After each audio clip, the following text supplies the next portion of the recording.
All this week we've been looking at ways people get their voices to be heard, and today we're hearing what you have to say about it in the BFD Talkback.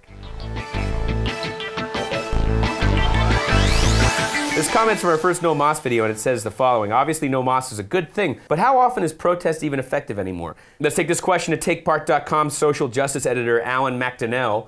Allan, thanks for joining us. Thank you for asking me. Yeah, man. How effective is protest anymore? You look at Occupy, right? Mm-hmm. They're out there. They got minimized when they first went out there. The press killed them, and yet they stuck it out, and they got through, so they got their message across. The message is all about the financial inequity here in this country, how it's ruining the country, tearing the fabric of the country apart.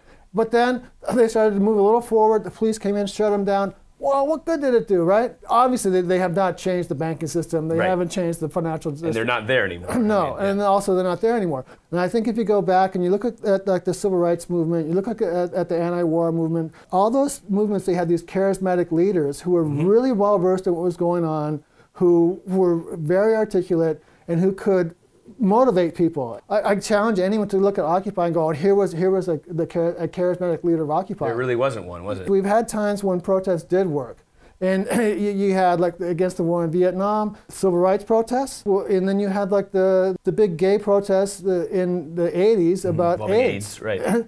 Every one of those things they had in common was people's lives were on the line. So that's what distinguishes it from ones that are ineffective and effective. It's the matter of the matter is, if your life is on the line, you're going to go there and you're fully committed. So what's the value in protest if it doesn't change things? You know, it's easy to criticize Occupy, you know, in several different ways. And one of the main things, like I guess the fundamental criticism, is it wasn't successful. It didn't change the American financial world. But here's the thing: it may not be done. If the finances go really bad, people get up against the wall too much, Occupy could come back. There could be a second wave. It may not be called Occupy. Who knows what it could be? But it's going to be that same sentiment. It would come back stronger. It would come back with a kind of like a groundwork for the organization. It would come back. People would know what did work, what didn't work.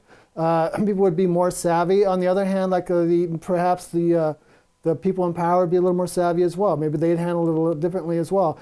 You know, if you don't go out there and get your message out there, not only are you going to lose your right to do it, you're going to lose the means to do it. Yeah. Well, thank you so much for your time. I appreciate it, Allan. Thank you. It's important to speak out against injustice in the world, not just because it works, but because it defends our right to do so in the first place. Click the link below to support free speech, and also exercise your right to free speech by telling us what you say no mas to in the comments below. For BFD, I'm David Park. Be sure to subscribe.